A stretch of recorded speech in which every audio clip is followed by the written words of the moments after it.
Chapitre 5. Le corps, le cerveau et l'esprit. Le corps et l'esprit. L'esprit et le corps sont-ils deux choses différentes ou bien n'en forment-ils qu'une? S'ils ne sont pas pareils, sont-ils faits de deux substances différentes ou bien d'une seule? Si ce sont deux substances, celle de l'esprit vient-elle en premier et est-elle la cause de l'existence du corps et du cerveau, ou bien la substance corporelle vient-elle d'abord et son cerveau cause-t-il l'esprit? Comment ces substances interagissent-elles? Nous savons de façon détaillée comment opèrent les circuits neuraux. Mais comment se fait-il que l'activité de ces derniers soit liée au processus que nous pouvons introspecter? Voilà quelques-unes des questions qu'englobe ce qu'on appelle le problème de l'esprit et du corps, dont la solution est centrale pour comprendre qui nous sommes. Aux yeux de nombreux scientifiques et philosophes, soit cette question constitue un faux problème, soit elle a déjà été résolue.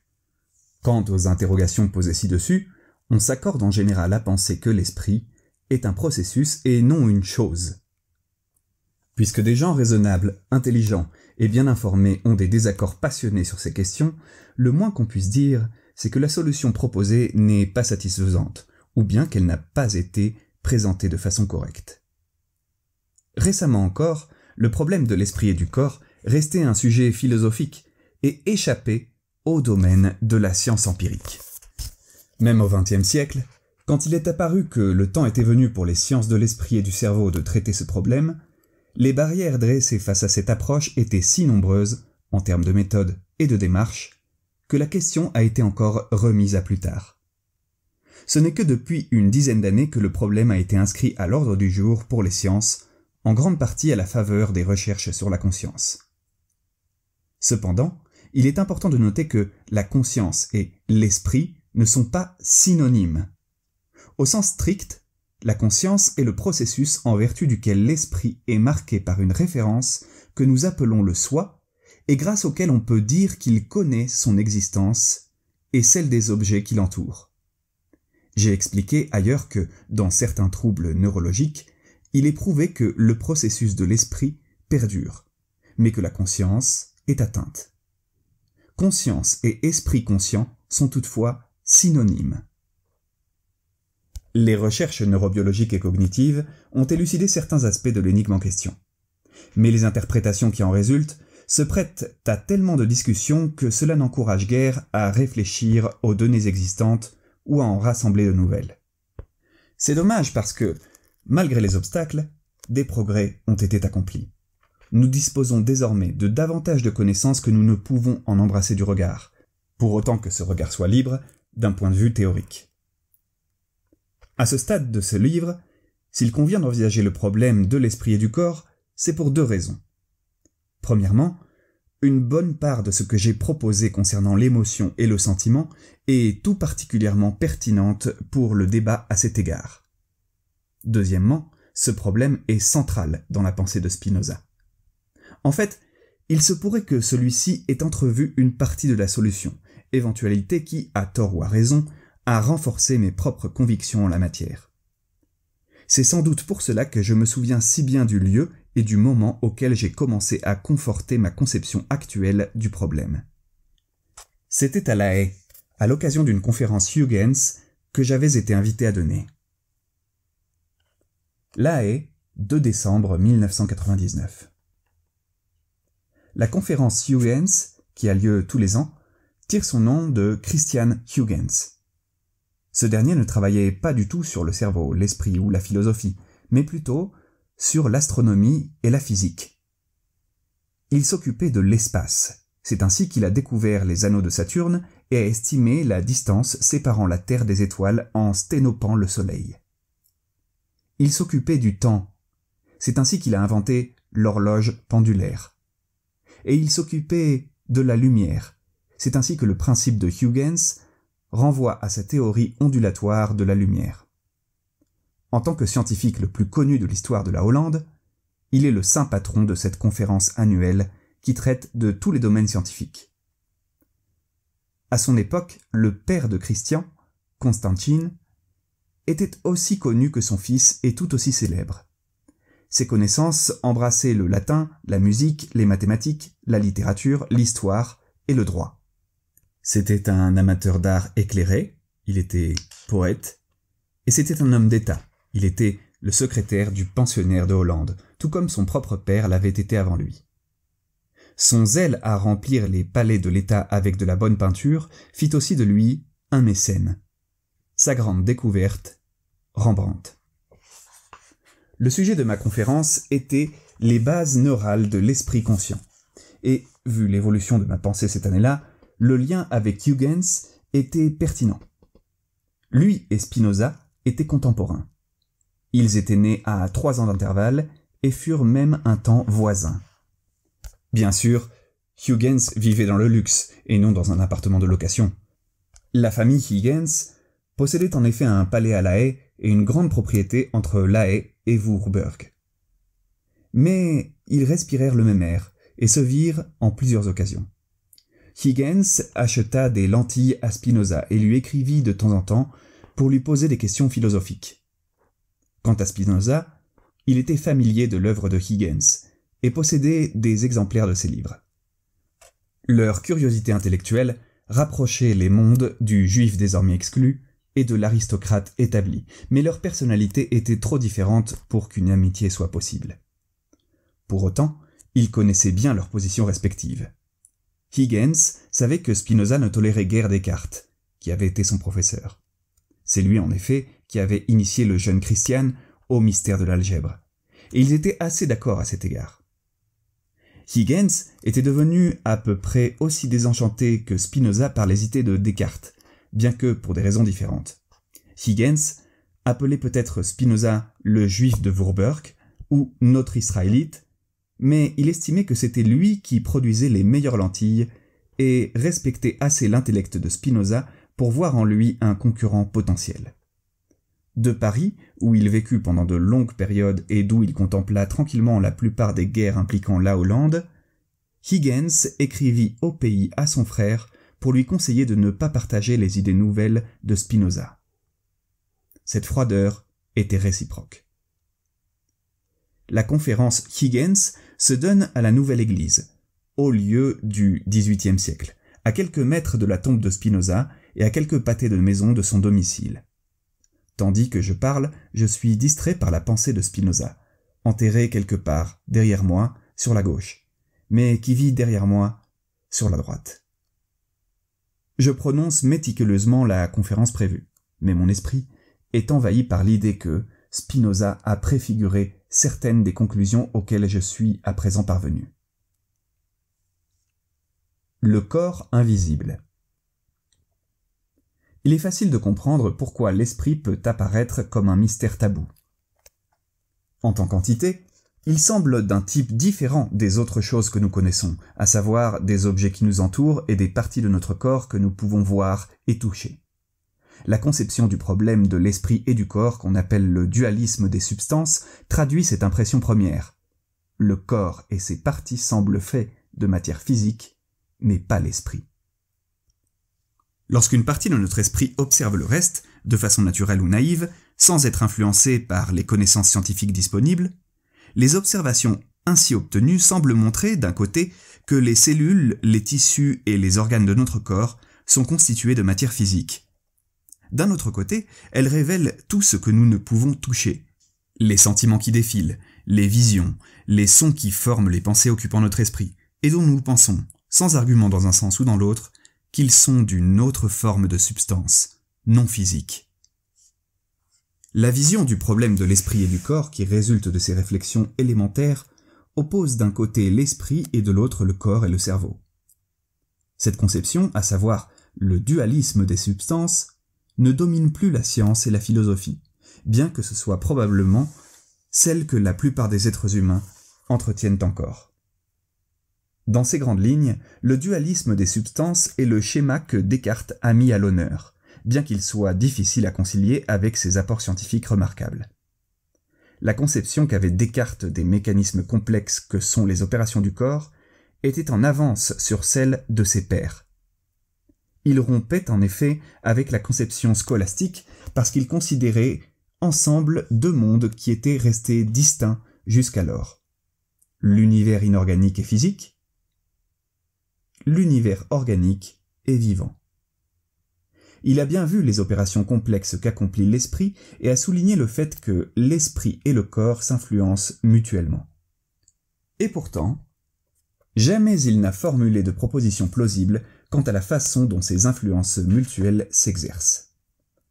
Descartes s'est contenté de suggérer que l'esprit et le corps interagissaient, mais il n'a jamais expliqué comment cette interaction pouvait intervenir, sinon en disant que la glande pinéale était le vecteur de ces interactions. Cette dernière est une petite structure située au milieu et vers le bas du cerveau.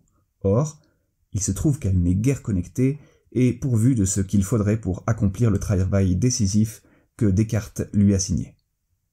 Malgré sa conception sophistiquée des processus mentaux, corporels et physiologiques, il a laissé dans l'imprécision les connexions mutuelles de l'esprit et du corps, ou bien il les a présentées de façon invraisemblable.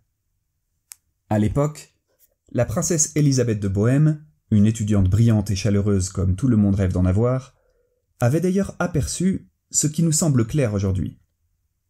Pour que l'esprit et le corps effectuent le travail que Descartes exigeait d'eux, ils doivent être en contact. Cependant, en vidant l'esprit de toute propriété physique, Descartes a rendu ce contact impossible. Pour lui, l'esprit humain était dénué d'extension spatiale et de substance matérielle, deux caractéristiques négatives qui le rendaient capable de vivre après que le corps a cessé d'exister. C'était une substance, mais pas physique. On ne sait pas bien si Descartes croyait vraiment à cette formulation.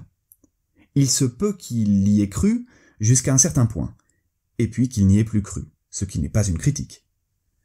Car cela signifie seulement que Descartes n'était pas sûr d'une conception qui a plongé les êtres humains, cultivés ou ignorants, intelligents ou stupides, dans le même état d'incertitude que lui. Voilà qui est très humain et compréhensible. Qu'il y ait cru ou non, cependant, le fait que cette formulation réaffirmait l'immortalité de l'esprit personnel lui a permis d'échapper à l'anathème qui tomba sur Spinoza quelques années plus tard seulement. À la différence de ce dernier, Descartes a toujours été reconnu, par les philosophes, par les scientifiques, par le grand public, même si c'était parfois avec défiance. Malgré ces impasses scientifiques, la conception identifiée à Descartes s'accorde bien avec le sentiment de respect et d'émerveillement que nous éprouvons vis-à-vis de notre esprit. À n'en pas douter, l'esprit humain est très particulier. Par son immense capacité à ressentir du plaisir et de la douleur, à être conscient de la douleur et du plaisir d'autrui. Par son aptitude à aimer et à pardonner, par sa prodigieuse mémoire, par son aptitude à la symbolisation et au récit, par son don à développer un langage syntaxique, par son pouvoir de comprendre l'univers et d'en créer de nouveaux, par la vitesse et la facilité avec lesquelles il traite et intègre des informations disparates pour résoudre des problèmes.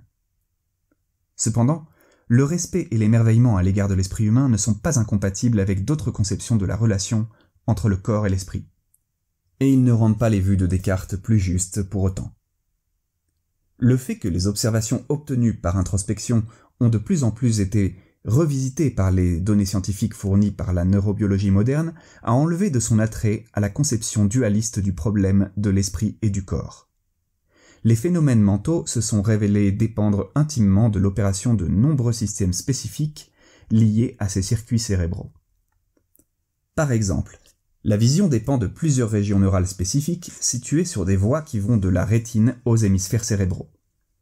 Lorsque l'une de ces régions manque, la vision est dérangée. Lorsque toutes les régions neurales associées font défaut, la vision est compromise dans son entièreté. De même pour l'audition, l'odorat, le mouvement, la parole ou n'importe quelle fonction mentale imaginable. Même des perturbations mineures des systèmes neuraux spécifiques suscitent une modification majeure des phénomènes mentaux. Des perturbations causées par des lésions circonscrites des cellules nerveuses de certaines régions neurales, comme c'est le cas dans les attaques, changent notablement le contexte et la forme des sentiments et des pensées.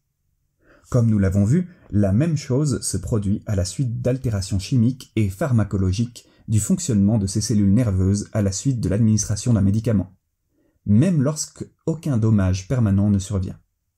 C'est pourquoi, pour la plupart des scientifiques travaillant sur l'esprit et le cerveau, le fait que l'esprit dépende étroitement du fonctionnement du cerveau ne fait plus question. Nous pouvons tous louer la prescience d'Hippocrate qui soutenait de lui-même ces idées il y a 2000 ans. La découverte d'un nœud causal entre le cerveau et l'esprit, ainsi que la dépendance de l'esprit vis-à-vis du cerveau, constitue une bonne nouvelle, bien sûr. Il convient toutefois de reconnaître que nous n'avons pas élucidé de façon satisfaisante le problème de l'esprit et du corps, et que cette entreprise se heurte à plusieurs obstacles, plus ou moins importants. L'un d'entre eux au moins peut être surmonté par un simple changement de perspective. Il tient à une situation curieuse. Alors que le couplage scientifique esprit-cerveau est bienvenu, il ne nous libère pas de la distinction dualiste entre l'esprit et le corps. Il déplace seulement le lieu où l'on situe la distinction. Dans la conception moderne populaire, l'esprit et le cerveau vont ensemble d'un côté, le corps, c'est-à-dire tout l'organisme moins le cerveau, se trouve de l'autre côté. La distinction sépare désormais le cerveau et le corps proprement dit, et l'explication de la façon dont l'esprit et le cerveau sont liés devient plus difficile lorsque la partie cérébrale du corps est séparée du corps proprement dit. Ce schéma dualiste nous empêche de voir clairement ce qui est devant nos yeux, à savoir le corps au sens large et sa pertinence pour la formation de l'esprit. Ce corps invisible me rappelle L'homme invisible de Chesterton. Un meurtre annoncé est commis dans une maison où 4 personnes montent la garde et vérifient les va-et-vient. Le fait que ce meurtre attendu ait lieu ne constitue pas une énigme. Le mystère, c'est que la victime était seule et que les 4 observateurs sont inflexibles. Personne n'est entré ni sorti de la maison.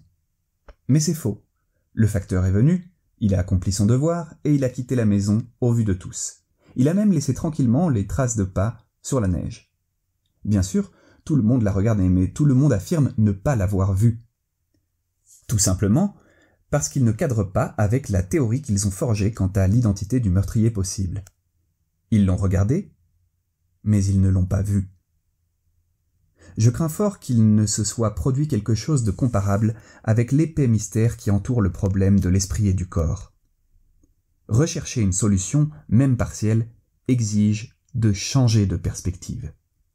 Il faut comprendre que l'esprit émerge d'un cerveau ou dans un cerveau situé dans le corps proprement dit avec lequel il interagit, que, par suite de la médiation du cerveau, l'esprit a pour fondement le corps proprement dit, que l'esprit s'est développé au cours de l'évolution parce qu'il aide à préserver le corps et qu'il émerge d'un ou dans un tissu biologique, les cellules nerveuses, partageant les caractéristiques qui définissent les autres tissus vivants du corps proprement dit.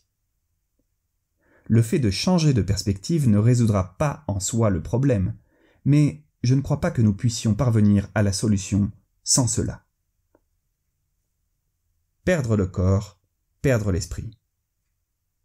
On est parfois frappé par des observations qui modifient notre façon de penser. Le contraire de ce qu'on pensait se produit parfois. On est alors saisi par la façon dont les idées nouvelles qui en résultent changent la signification de l'observation antérieure. Si on a de la chance, la réévaluation d'une observation affine parfois la pensée. C'est ce qui m'est arrivé avec un patient que j'avais vu au début de ma carrière de neurologue.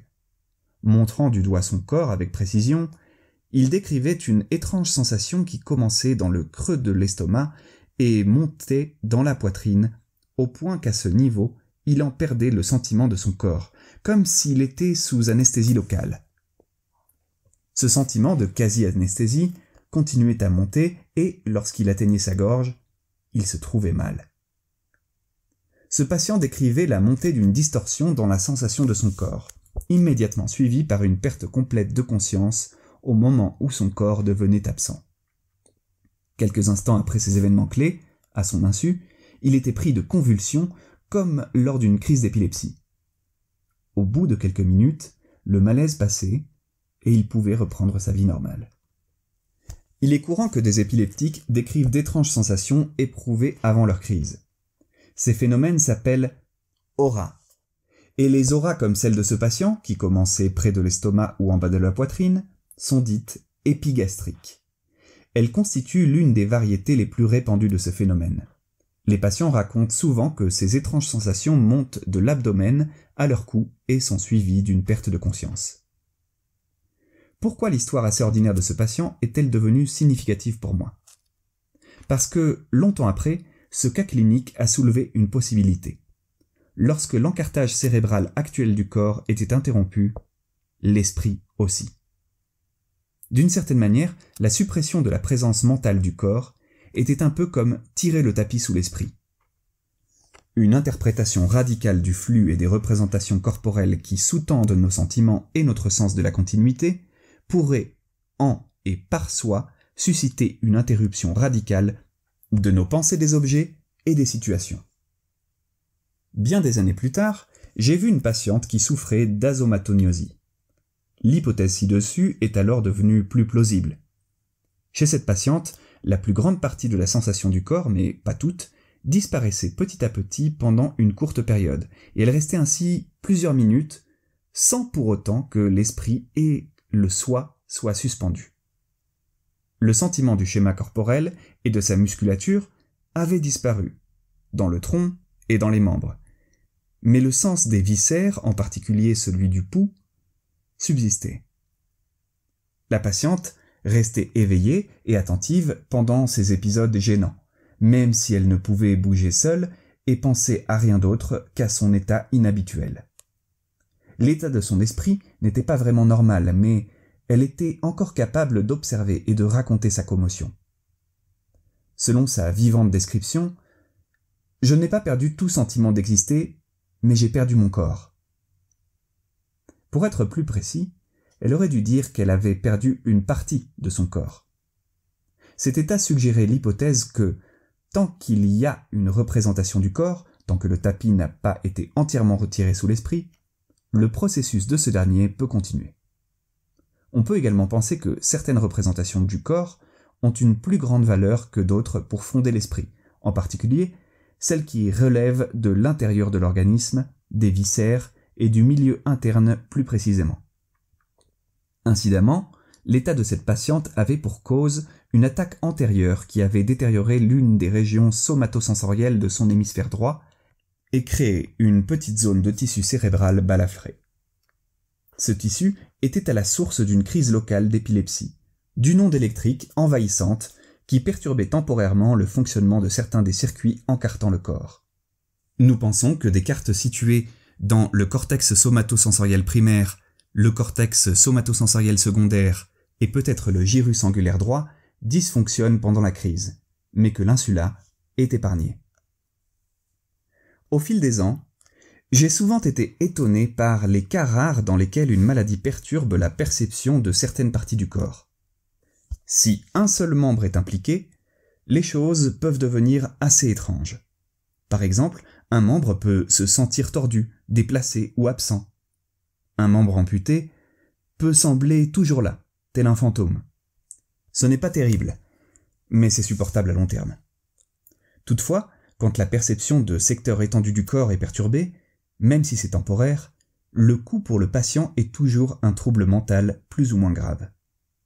Le mécanisme sous-jacent met toujours en jeu les régions sensibles au corps ou les voies liées au corps présentées au chapitre 3.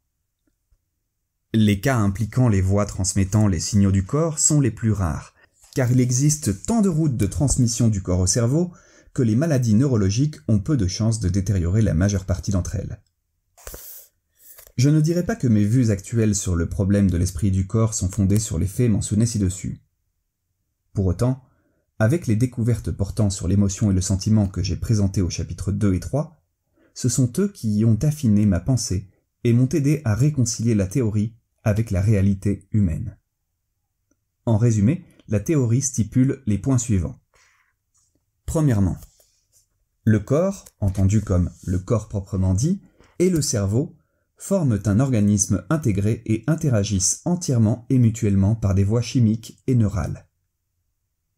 Deuxièmement, l'activité cérébrale a pour but primaire d'assister les processus de régulation de la vie de l'organisme, en coordonnant les opérations internes du corps proprement dit, ainsi que les interactions entre l'organisme pris comme un tout et les aspects physiques et sociaux de l'environnement. Troisièmement, l'activité cérébrale a pour but primaire la survie et le bien-être.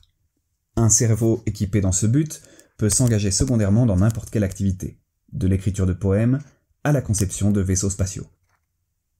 Quatrièmement, dans les organismes complexes comme les nôtres, les opérations régulatrices du cerveau dépendent de la création et de la manipulation d'images mentales, idées ou pensées, dans le processus que nous appelons l'esprit. Cinquièmement, l'aptitude à percevoir des objets et des événements à l'extérieur ou à l'intérieur de l'organisme requiert des images. Les exemples d'images associées à l'extérieur comprennent des images visuelles, auditives, tactiles, olfactives et gustatives. La douleur et la nausée constituent des exemples d'images de l'intérieur. L'exécution des réponses à la fois automatiques et délibérées exige des images. L'anticipation et la planification des réponses futures également. Sixièmement, l'interface décisive entre les activités du corps proprement dit et les structures mentales que nous appelons des images consiste en des régions cérébrales spécifiques utilisant des circuits de neurones pour construire des structures neurales continues et dynamiques qui correspondent aux différentes activités du corps, en fait, qui encartent ces activités lorsqu'elles ont lieu. Septièmement et enfin, l'encartage n'est pas nécessairement un processus passif.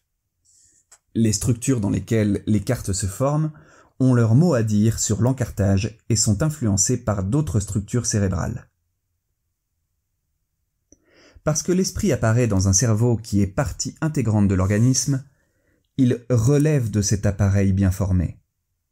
En d'autres termes, le corps, le cerveau et l'esprit sont des manifestations d'un organisme unique. Bien qu'on puisse les disséquer au microscope dans un but scientifique, ils sont en fait inséparables dans les conditions normales de fonctionnement. Les images du corps. Selon mon point de vue, le cerveau produit deux sortes d'images du corps.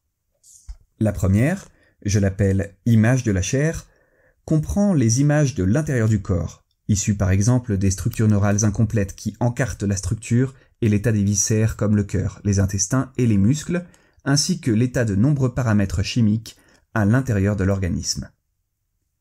La deuxième sorte d'image du corps concerne des parties spécifiques du corps, comme la rétine à l'intérieur de l'œil et la cochlée dans l'oreille interne. Je les appelle des images de sondes sensorielles particulières. Ce sont des images fondées sur l'état d'activité de ces parties spécifiques du corps, lorsqu'elles sont modifiées par les objets qui empiètent physiquement sur ces procédés depuis l'extérieur du corps.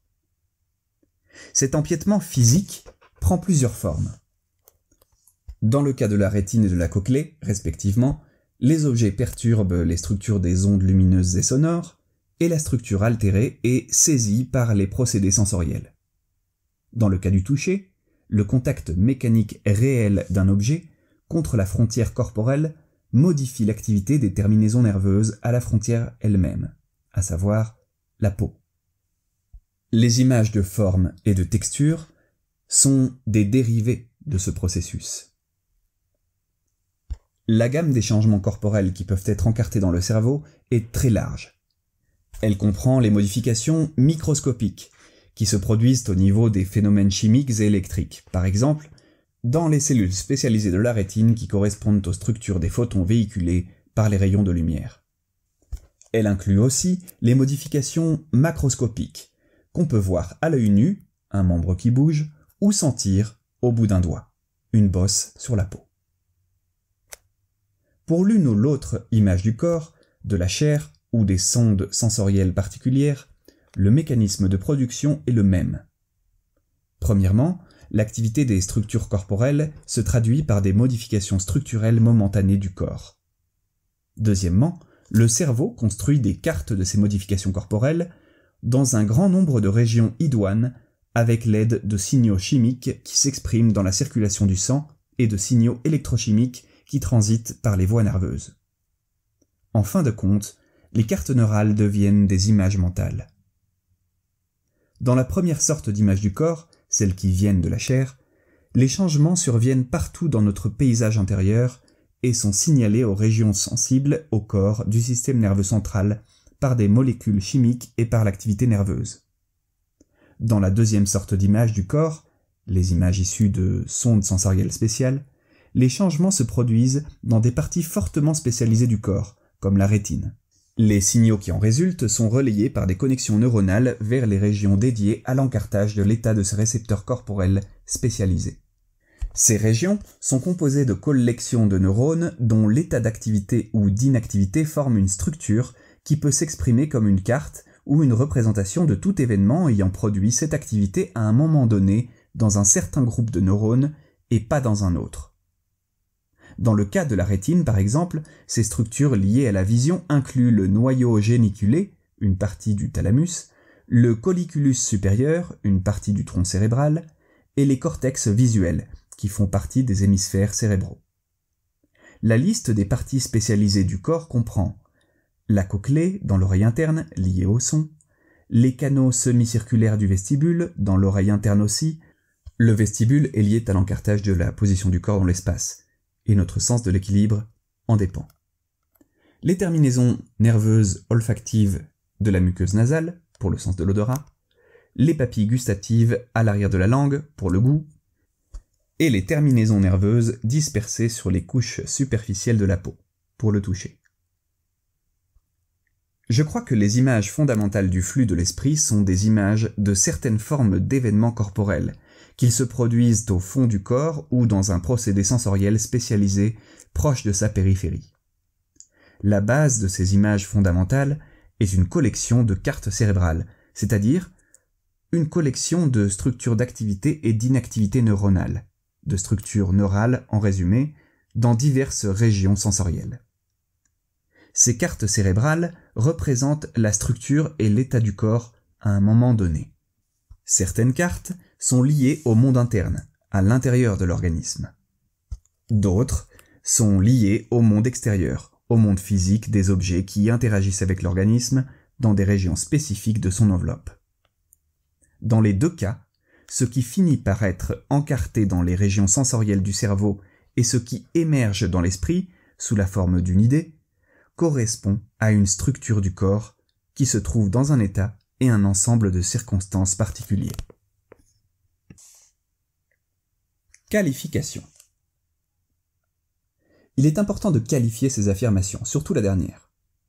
Le fossé est important dans notre compréhension actuelle de la façon dont les structures neurales deviennent des images mentales. La présence dans le cerveau de structures neurales dynamiques ou de cartes liées à un objet ou à un événement est une base nécessaire, mais pas suffisante pour expliquer les images mentales du dit objet ou événement. Nous pouvons décrire les structures neurales, avec les outils que sont la neuroanatomie, la neurophysiologie et la neurochimie, et nous pouvons décrire les images avec les outils de l'introspection. Mais comment passe-t-on de l'un à l'autre ? On ne le sait qu'en partie. Bien que notre ignorance actuelle ne contredise pas le présupposé selon lequel les images sont des processus biologiques, non plus qu'elles ne remettent en cause leur caractère physique. Beaucoup d'études récentes portant sur la neurobiologie de la conscience traitent de ces questions. Beaucoup de recherches menées sur la conscience sont en fait centrées sur la question de la fabrication de l'esprit. Il s'agit alors d'expliquer comment le cerveau peut produire des images qui sont synchronisées et éditées pour former ce que j'ai appelé le film dans le cerveau. Toutefois, ces recherches ne répondent pas encore à l'énigme, et je voudrais qu'il soit clair que je ne prétends pas non plus donner de réponse. Lorsque j'ai tenté d'élucider les sentiments au chapitre 3, par exemple, je tentais d'expliquer comment ils peuvent sortir d'un corps pourvu d'un cerveau et pourquoi la construction des sentiments est différente en termes neurobiologiques de celle d'autres événements mentaux. Au niveau des systèmes, je peux expliquer le processus qui va jusqu'à l'organisation des structures neurales sur la base duquel les images mentales apparaissent. Mais je me garde bien de suggérer, et encore plus d'expliquer, comment les dernières étapes du processus de production d'images sont menées à bien. La construction de la réalité. Cette perspective a d'importantes implications sur la façon dont nous concevons le monde qui nous entoure.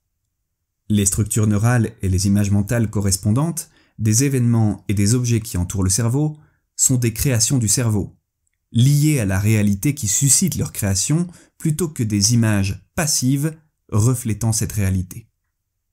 Par exemple, lorsque vous et moi regardons un objet extérieur, nous formons des images comparables dans nos cerveaux respectifs, et nous pouvons décrire les objets d'une façon très semblable. Cela ne veut cependant pas dire que l'image que nous voyons est une réplique de l'objet.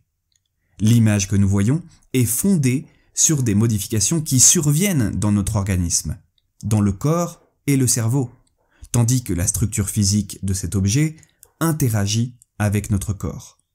L'ensemble des détecteurs sensoriels sont situés dans tout notre corps et nous aident à construire des structures neurales qui sont la carte de l'interaction globale de l'organisme avec l'objet dans ses multiples dimensions.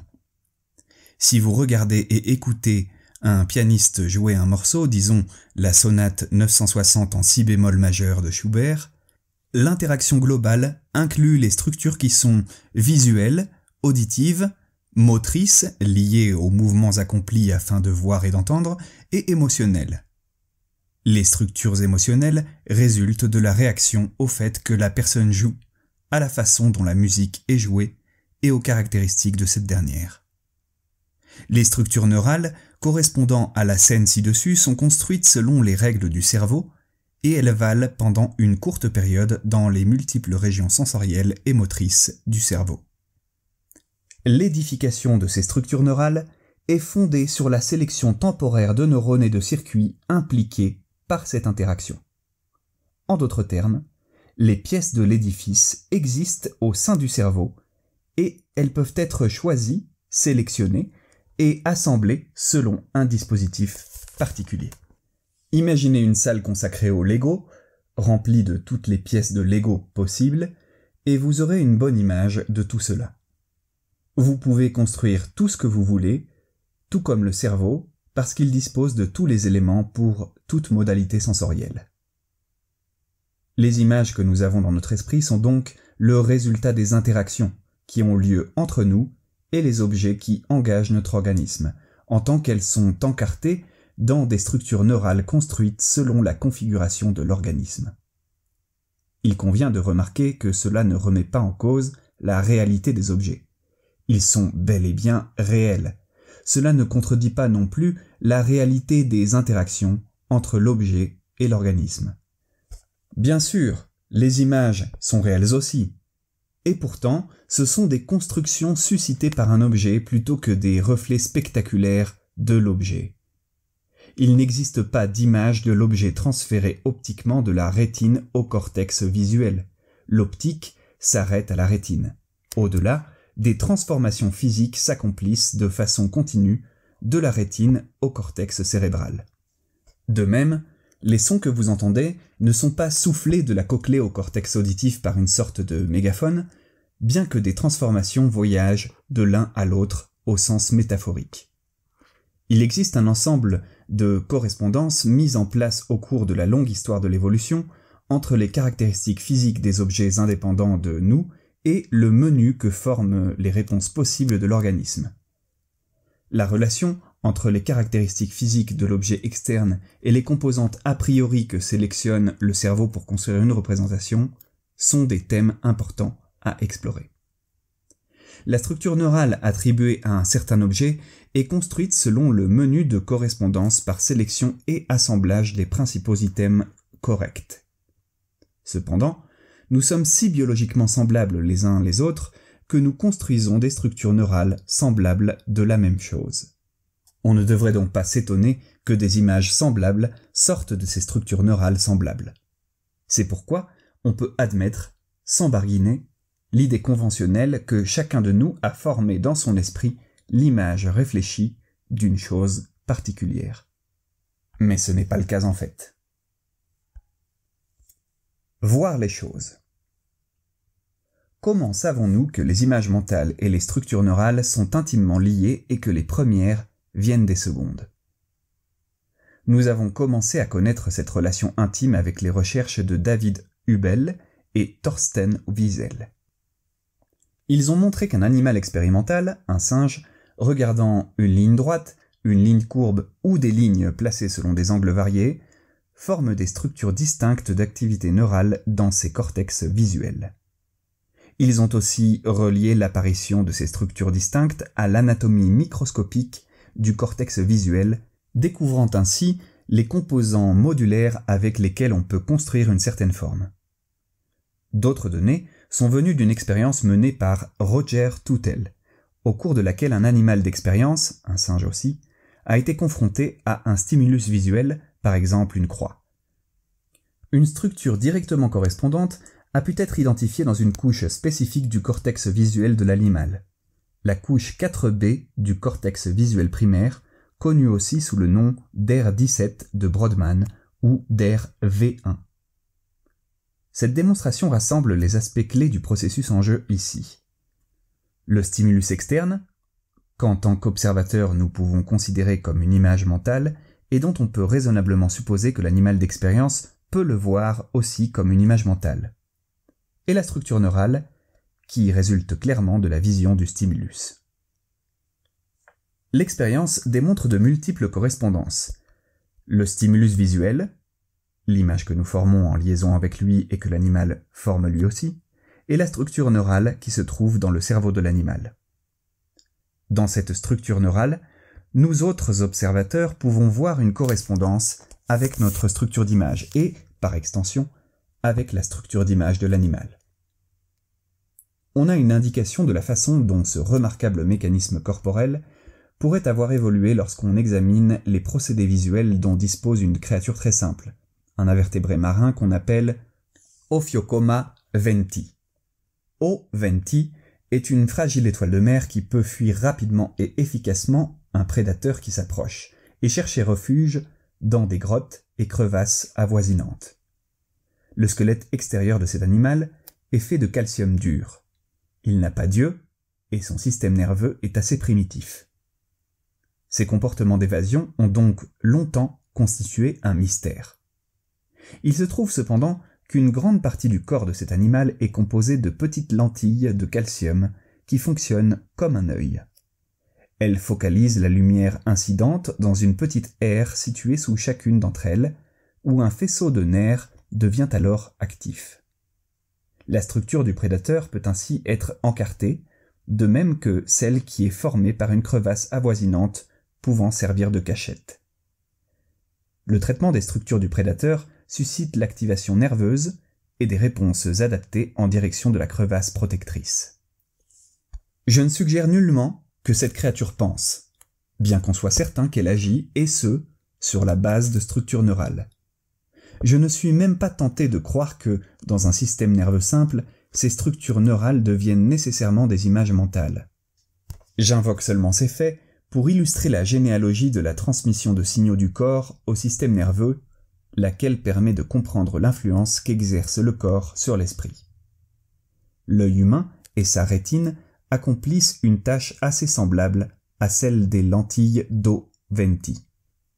Cependant, les mécanismes de l'œil sont bien plus complexes du fait de la diversité des empiètements physiques qui peuvent être encartés, de la richesse des encartages subséquents qui peuvent se former et du nombre d'actions qui peuvent en résulter.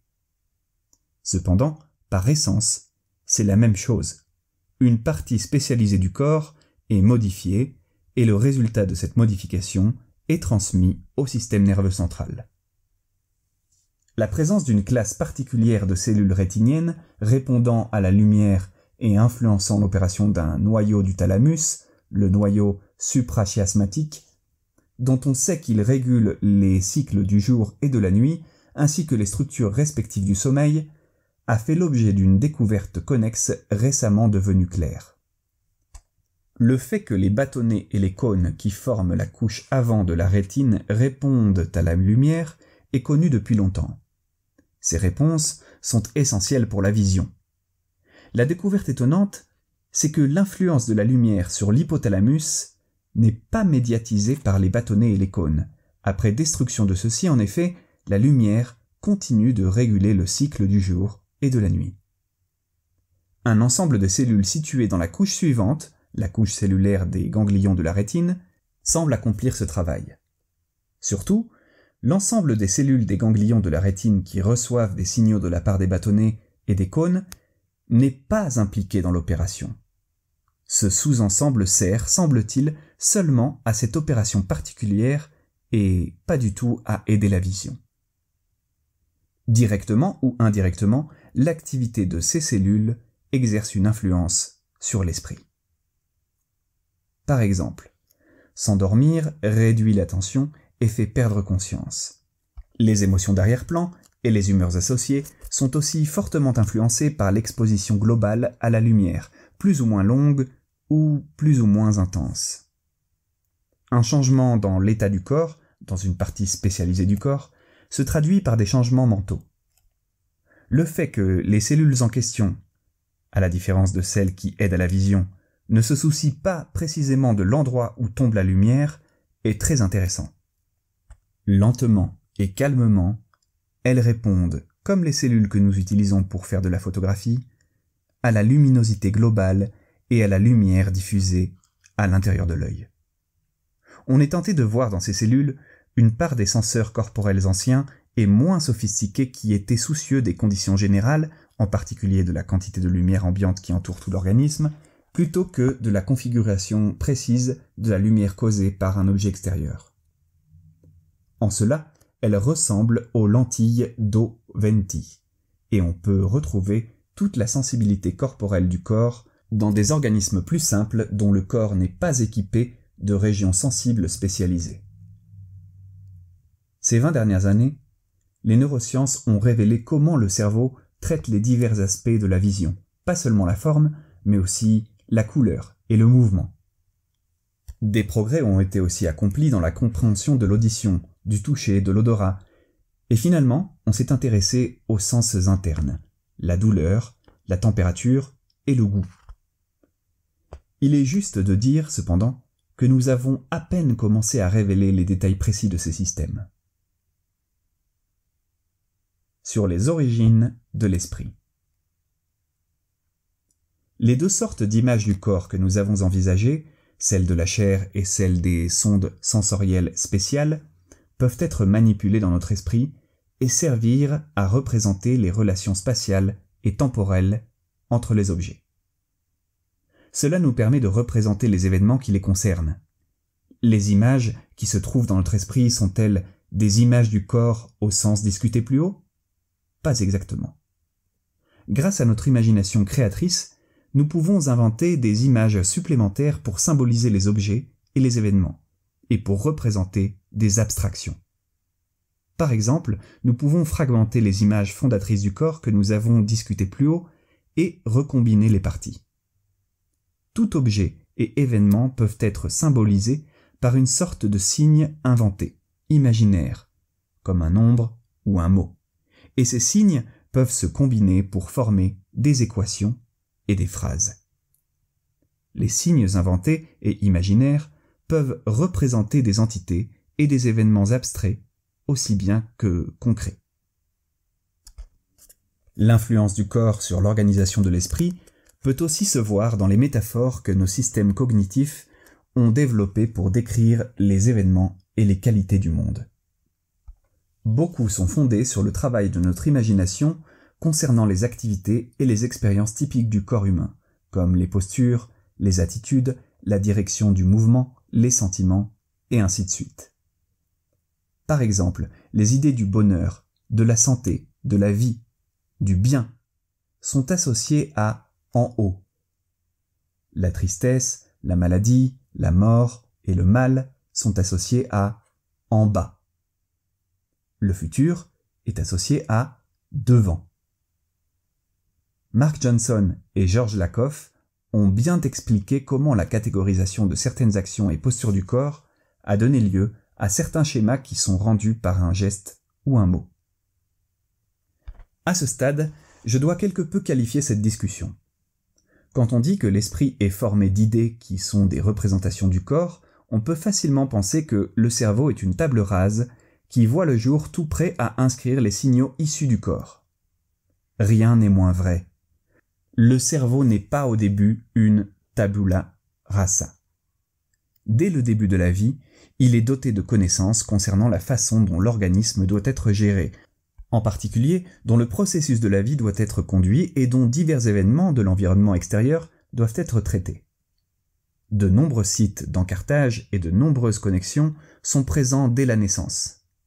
Par exemple, nous savons que les singes nouveau-nés ont dans le cortex cérébral des neurones détectant les lignes d'une certaine orientation. Le cerveau apporte une connaissance innée et un savoir-faire automatique qui prédétermine de nombreuses idées du corps.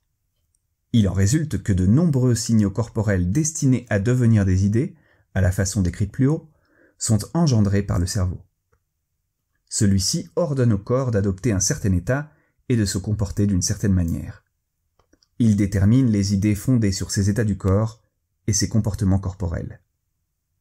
Le meilleur exemple de ce dispositif concerne les besoins et les émotions.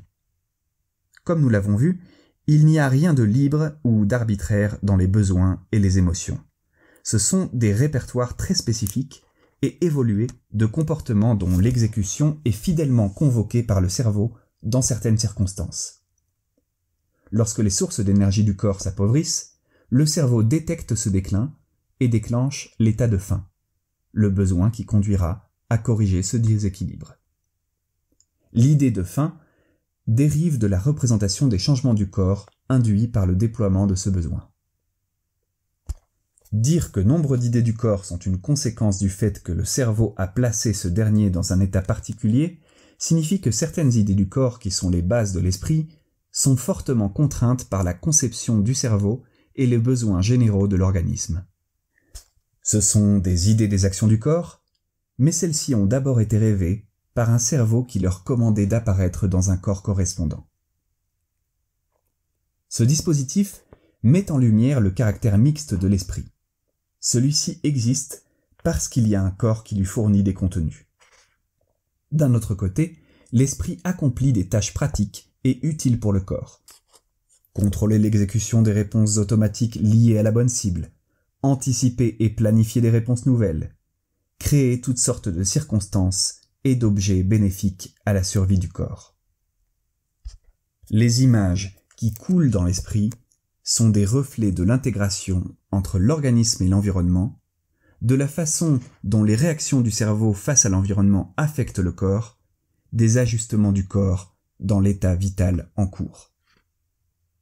On pourrait dire que, depuis que le cerveau fournit des substrats les plus immédiats de l'esprit, les cartes neurales, la composante critique dans le problème de l'esprit et du corps est le cerveau du corps, et non pas le corps proprement dit. Que gagnerait-on à envisager l'esprit dans la perspective du corps et non plus en considérant l'esprit seulement dans la perspective du cerveau? La réponse est que nous y gagnons une conception de l'esprit inaccessible si on ne le considérait que selon la perspective du cerveau. L'esprit existe pour le corps.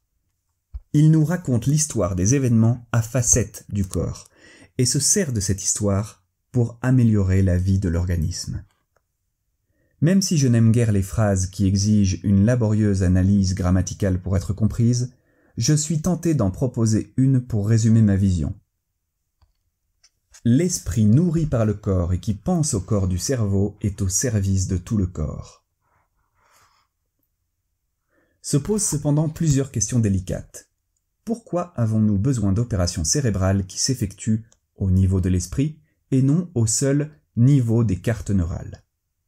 Pourquoi le niveau des cartes neurales, dont l'activité n'est ni mentale ni consciente, serait-il moins efficace que celui de l'esprit conscient pour gérer le processus de la vie? En termes encore plus clairs, conformément à mon point de vue, pourquoi avons-nous besoin du niveau opérationnel neurobiologique, lequel inclut aussi ce que nous appelons l'esprit et la conscience? On peut répondre à certaines de ces questions. Les autres font l'objet de spéculations. Par exemple, en l'absence d'une conscience au sens large du terme, processus qui inclut à la fois le film dans le cerveau et le sentiment de soi-même, nous savons que la vie ne peut être gérée correctement. Même des suspensions temporaires de la conscience suscitent une gestion inefficace de la vie. En effet, même de simples suspensions du soi entraînent une interruption de la gestion de la vie et font retourner un être humain au degré de dépendance d'un tout petit. Cela se produit dans des situations comme le mutisme akinésique. Il est certain que le niveau de l'esprit conscient est nécessaire à la survie. Quelle est exactement la contribution indispensable à l'organisme du niveau biologique de l'esprit conscient ? À cet égard, les réponses relèvent de la spéculation. Comme on l'a suggéré au chapitre 4, c'est peut-être la complexité des phénomènes sensoriels au niveau mental qui permet une intégration plus aisée entre modalités. Par exemple, entre les modalités visuelles et auditives, entre celles-ci et les modalités tactiles, etc. En outre, le niveau mental permettrait aussi l'intégration des images réelles de chaque bande sensorielle à des images pertinentes remémorées. Surtout, ces intégrations nombreuses seraient un terreau fertile pour la manipulation d'images requises, pour la résolution de problèmes et la créativité en général. La réponse est donc que les images mentales facilitent plus la manipulation d'informations que le niveau des cartes neurales décrit précédemment. Il est probable qu'afin de rendre possible de nouvelles fonctions, le niveau des opérations effectuées par l'esprit possède des spécifications biologiques qui s'ajoutent à celles qui sont présentes au niveau courant des cartes neurales. Cela ne signifie toutefois pas que le niveau biologique des opérations de l'esprit est fondé sur une substance différente au sens cartésien du terme.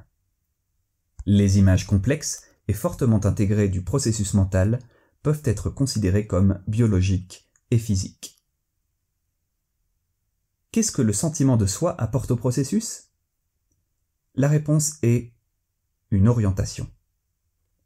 Il introduit, au niveau mental de traitement, l'idée que les activités actuelles qui sont représentées dans le cerveau et l'esprit relèvent d'un organisme unique dont le besoin de se représenter lui-même est la cause fondamentale de la plupart des événements actuellement représentés. Le sentiment de soi oriente le processus de planification mentale vers la satisfaction de ce besoin. Cette orientation n'est possible que parce que les sentiments sont parties intégrantes de l'ensemble des opérations qui constituent le sentiment de soi, et parce qu'ils engendrent continuellement un souci de l'organisme au sein de l'esprit. En résumé, sans les images mentales, l'organisme ne serait pas capable d'accomplir, quand il le faut, l'intégration sur une grande échelle des informations essentielles à la survie, sans parler du bien-être.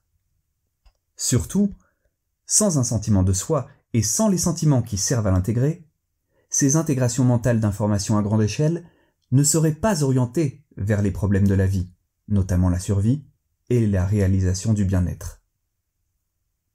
Cette vision de l'esprit ne suffit pas à combler le fossé dans nos connaissances auxquelles je faisais allusion plus haut, lorsque j'écrivais que les descriptions actuelles par les neurosciences des cartes neurales ne précisent pas assez la composition biophysique des images mentales.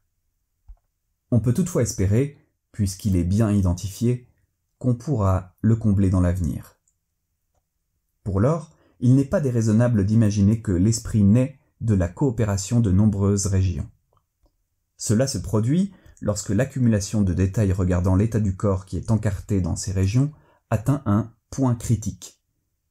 Ce fossé dans nos connaissances, que nous avons désormais bien identifié, est un peu plus qu'une discontinuité dans la complexité des détails précis et dans celle des interactions des régions cérébrales impliquées dans les encartages. Le corps, l'esprit et Spinoza. C'est le moment de revenir à Spinoza et d'envisager la signification possible de ce qu'il écrivait sur le corps et l'esprit. Quelle que soit l'interprétation qu'on préfère quant aux déclarations qu'il a faites sur ce sujet, on peut être sûr que Spinoza a changé la perspective qu'il a héritée de Descartes en disant, dans la première partie de l'Éthique, que la pensée et l'étendue, bien que distinctes, n'en sont pas moins des attributs de la même substance, Dieu ou la nature. La référence à une substance unique sert à affirmer que l'esprit est inséparable du corps, et que tous deux, en quelque sorte, sont faits de la même étoffe. La référence aux deux attributs, l'esprit et le corps, reconnaît la distinction de deux ordres de phénomènes, formulation qui préserve un dualisme des aspects, mais pas des substances. En mettant la pensée et l'étendue sur un pied d'égalité et en les liant à une substance unique, Spinoza cherchait à surmonter un problème auquel Descartes était confronté et qu'il n'avait pu résoudre: la présence de deux substances et la nécessité de les intégrer. Face à cela, la solution de Spinoza n'avait plus besoin d'un esprit et d'un corps à intégrer et à faire interagir.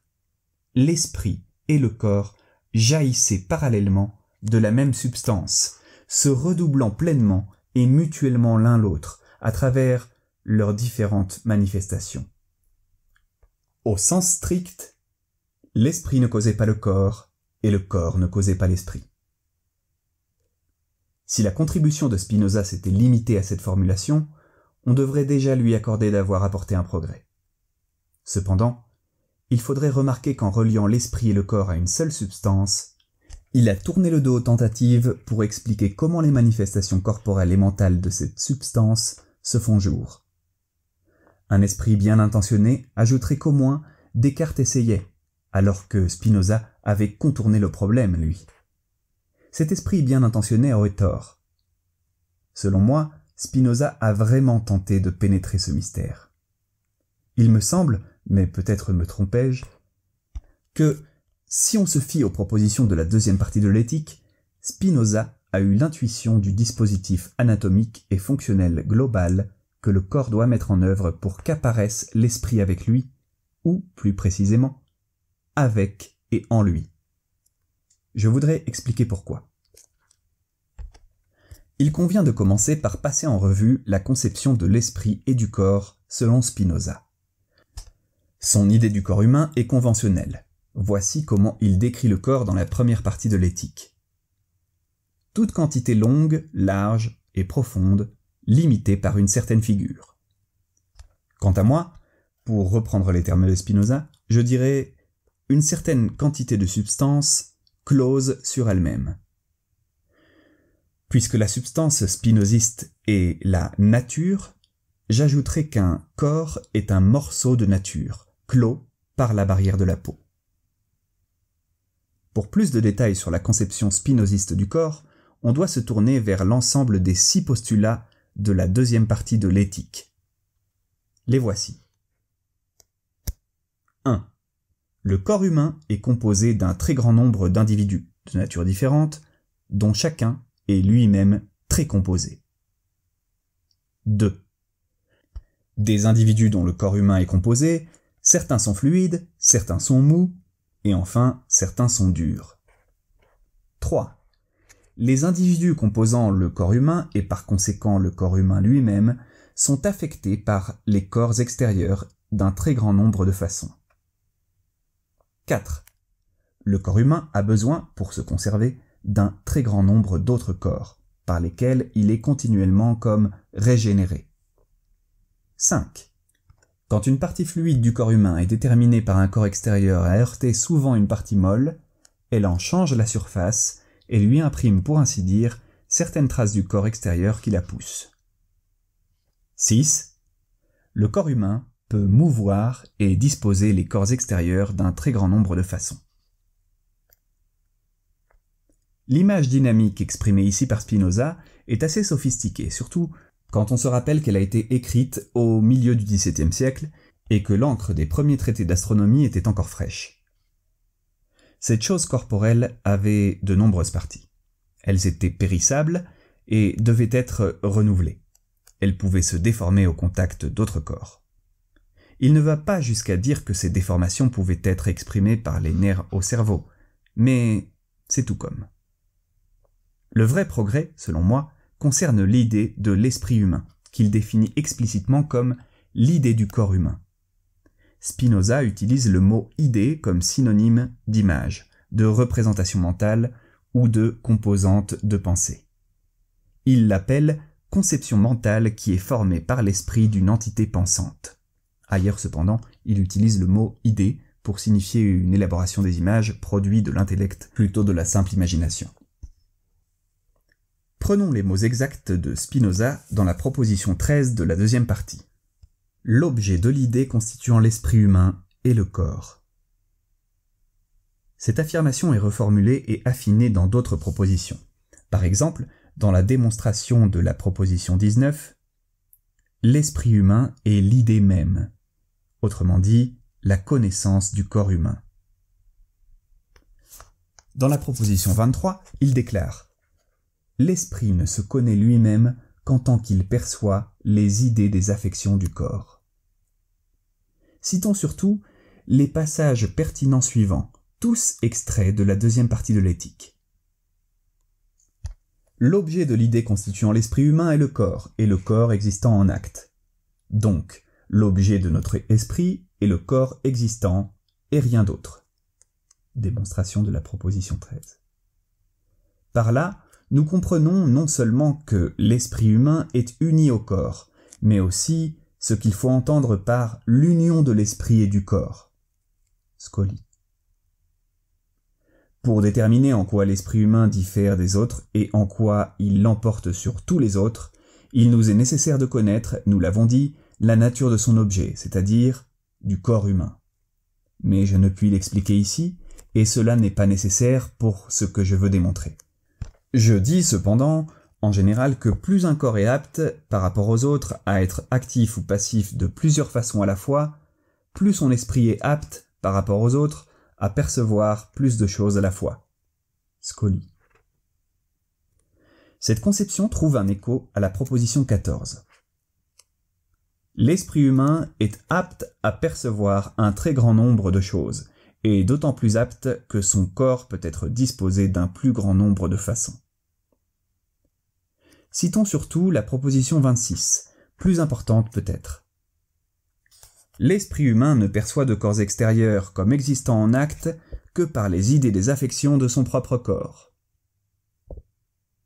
Spinoza ne dit pas simplement que l'esprit naît tout formé de la substance sur le même pied que le corps. Il présuppose un mécanisme permettant cette équivalence. Celui-ci correspond à une stratégie. Les événements du corps sont représentés comme des idées dans l'esprit. Ce sont des correspondances représentationnelles qui vont dans une seule direction, à savoir du corps à l'esprit. Les moyens d'effectuer ces correspondances représentationnelles sont contenus dans la substance.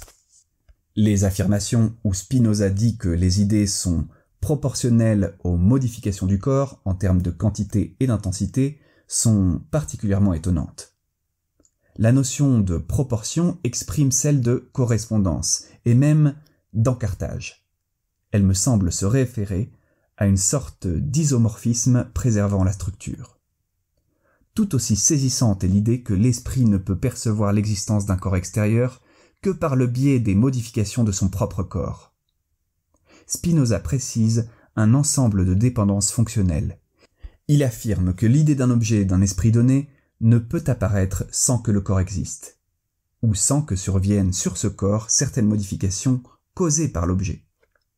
Pas de corps, plus d'esprit. Spinoza ne se risque pas au-delà de ce qu'il sait.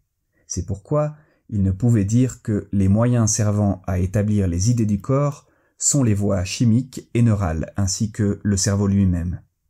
Du reste, il en savait très peu sur le cerveau et sur les moyens par lesquels le corps et le cerveau s'envoient mutuellement des signaux. Il déclarait prudemment son ignorance quant aux détails anatomiques et physiologiques concernant le corps, y compris la partie qu'on appelle le cerveau. Il évitait soigneusement de mentionner le cerveau quand il traitait du corps et de l'esprit, bien qu'on puisse être sûr, au vu de certaines affirmations qui se trouvent ailleurs, qu'il pensait que l'esprit et le cerveau étaient intimement associés. Par exemple, dans l'appendice qui clôt la première partie de l'éthique, il dit que chacun a jugé des choses selon la disposition de son cerveau. Il analyse aussi le proverbe « Il n'y a pas moins de différence entre les cerveaux qu'entre les palais ». Cela signifie selon lui que les hommes jugent des choses selon la disposition de leur cerveau. Toutefois, nous pouvons désormais combler les vides en matière de détails et nous risquer à énoncer pour lui ce qu'il ne pouvait évidemment pas exprimer. Selon moi, déclarer que notre esprit est fait d'idées de notre corps revient à dire qu'il est formé d'images, de représentations et de pensées des parties de notre corps qui agissent spontanément ou bien qui sont sujettes à des modifications causées par les objets environnants. Cette position prend le contre-pied de la sagesse populaire et peut sembler invraisemblable au premier abord. En effet, nous considérons en général que notre esprit est peuplé d'images et de pensées des objets, des actions et des relations abstraites qui sont plutôt liées au monde extérieur qu'à notre corps. Toutefois, la position de Spinoza est plausible, compte tenu des données que j'ai présentées dans les processus liés à l'émotion et au sentiment au chapitres 2 et 3, ainsi que des éléments neurophysiologiques analysés dans ce chapitre-ci. L'esprit est rempli d'images de la chair et d'images des sondes sensorielles spéciales du corps. Si on se fonde sur les découvertes accomplies dans le domaine de la neurobiologie moderne, non seulement on peut dire que les images apparaissent dans le cerveau, mais on peut imaginer qu'une large fraction de celles qui se font jour dans le cerveau sont formées par les signaux issus du corps proprement dit. Le Spinoza de la première partie de l'Éthique, où il aborde la question de l'esprit et du corps en général, traite de l'univers tout entier. Cependant, dans la deuxième partie, il s'intéresse à un problème local, et je crois qu'il a eu l'intuition d'une solution qu'il ne pouvait préciser. Le résultat de cette double perspective oscille entre tension latente et conflit déclaré, comme c'est souvent le cas dans l'éthique. Le fait de placer l'esprit et le corps sur un pied d'égalité ne fonctionne que pour la description générale. Une fois que Spinoza aborde le mécanisme lui-même, les opérations qui s'accomplissent prennent des directions bien précises. Elles vont du corps à l'esprit quand nous percevons, et de l'esprit au corps quand nous décidons de parler et parlons effectivement. Spinoza n'hésite pas à privilégier le corps ou l'esprit selon les circonstances. Dans la plupart des propositions discutées jusqu'ici, le corps gagne haut la main. Dans la proposition 22 de la deuxième partie de l'éthique, toutefois, il privilégie l'esprit. L'esprit humain perçoit non seulement les affections du corps, mais encore les idées de ces affections. Cela veut en fait dire qu'une fois que vous formez une idée d'un certain objet, vous pouvez en former une de cette idée, puis une idée de cette idée, et ainsi de suite. La formation de cette idée a lieu du côté mental de la substance, ce qui, en termes contemporains, équivaut en grande partie au secteur cérébromental de l'organisme. La notion d'idée est importante à maintes égards. Par exemple, elle ouvre la voie à la représentation de relations et à la création de symboles. Et, ce qui est tout aussi important, elle ouvre la possibilité de créer une idée du soi. J'ai suggéré que la forme fondamentale du soi est une idée de second ordre. Pourquoi de second ordre ? Parce qu'elle est fondée sur deux idées de premier ordre. L'une est l'idée de l'objet que nous percevons, l'autre est celle de notre corps, modifiée par la perception de l'objet. L'idée de second ordre du soi est celle de la relation qui existe entre ces deux idées, à savoir l'objet perçu et le corps modifié par cette perception. L'idée de second ordre que j'appelle le soi s'insère dans le flux des idées de l'esprit, et elle apporte à celui-ci une connaissance nouvelle, à savoir que notre corps interagit avec un objet. Je crois que ce mécanisme est essentiel pour engendrer la conscience, au sens large du terme, et j'ai émis des hypothèses quant au processus qui permettrait l'implémentation de ce mécanisme dans le cerveau.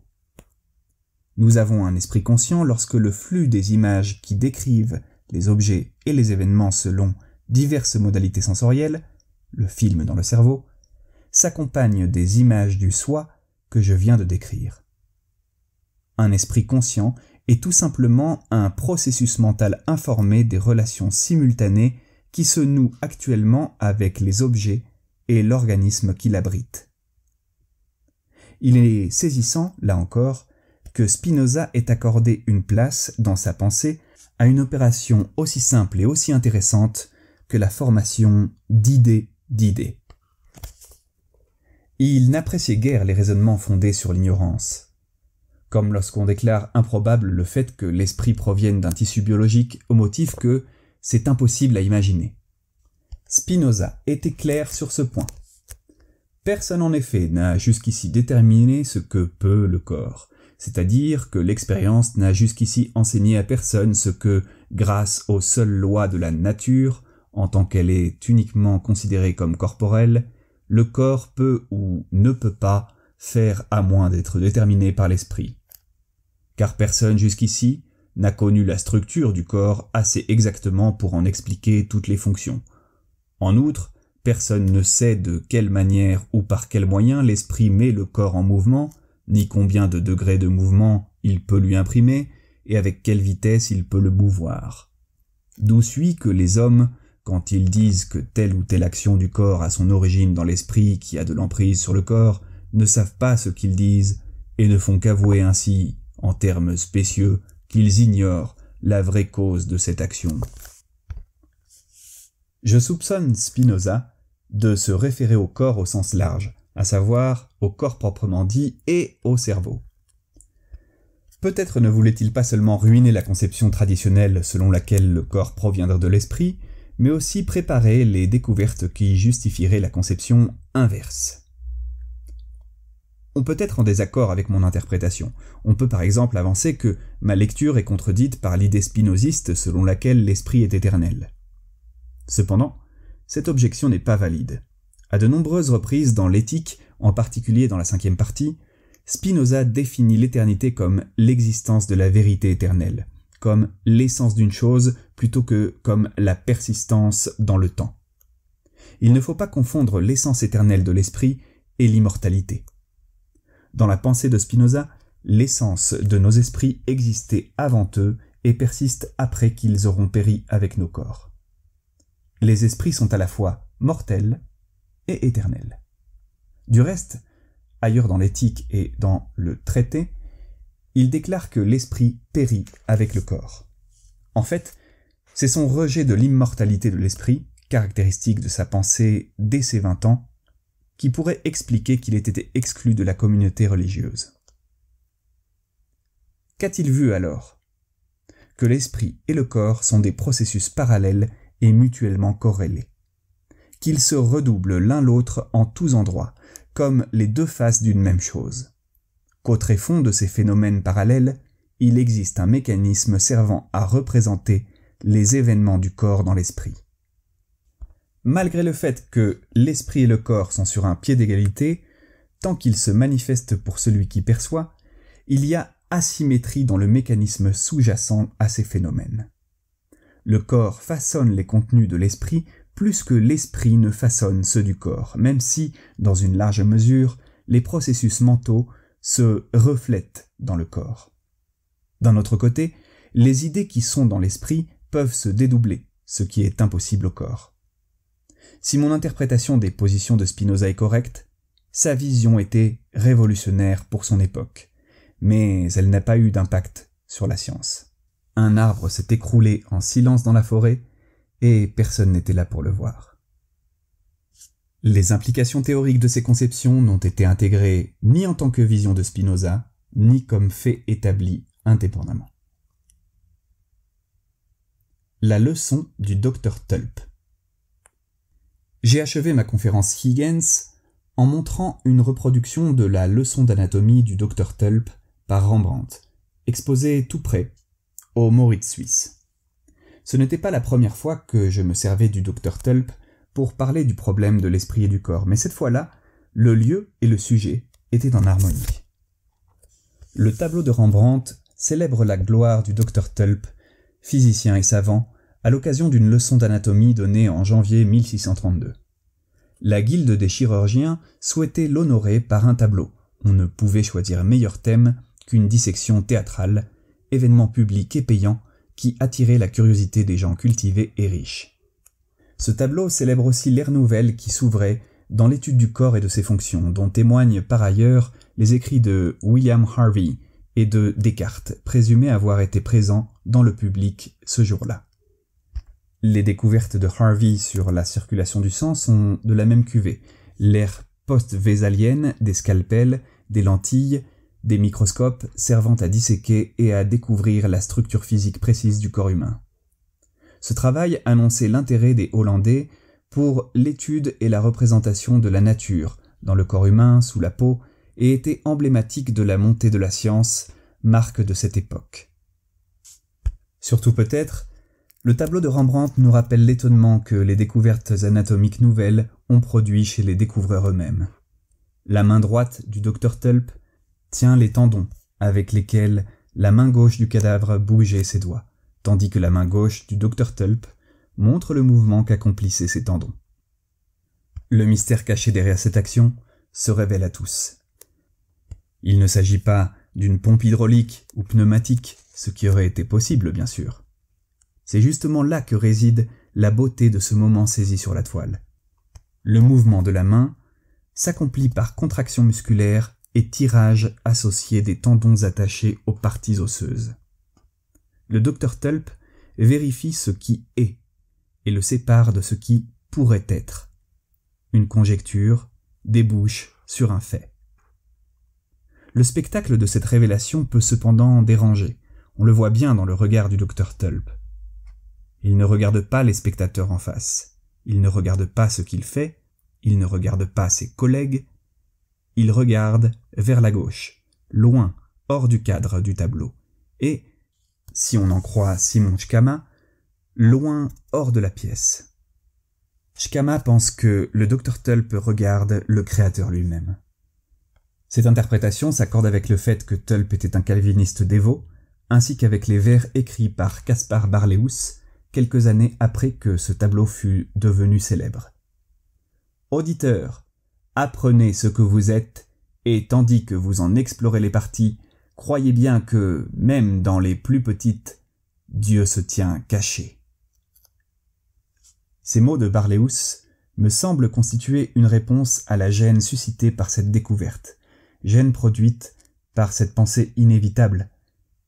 Si on peut expliquer cela quant à notre nature, que ne peut-on expliquer? Pourquoi ne pourrions-nous pas expliquer tout ce qui se passe dans le corps, y compris dans l'esprit? N'est-il pas possible de découvrir comment les pensées de quelqu'un peuvent vouloir qu'une main se meuve? Apeuré par ses propres pensées, Barlheus voulait calmer le public, ou Dieu, ou bien les deux, en disant que, bien qu'elle rentre dans les coulisses pour voir comment les choses s'accomplissent, en aucun cas elle n'était irrévérente vis-à-vis de l'œuvre du Créateur. La signification exacte de l'expression du visage du docteur Tulp est impossible à déchiffrer, bien sûr, et lorsque je me trouve devant ce tableau, je pense qu'il dit tout simplement à qui regarde « Voyez ce que j'ai fait ». Quoi qu'il en soit, Rembrandt ou Tulp, tous deux peut-être, voulaient que nous sachions que personne ne prenait à la légère ce qui se passait dans le Theatrum Anatomicum.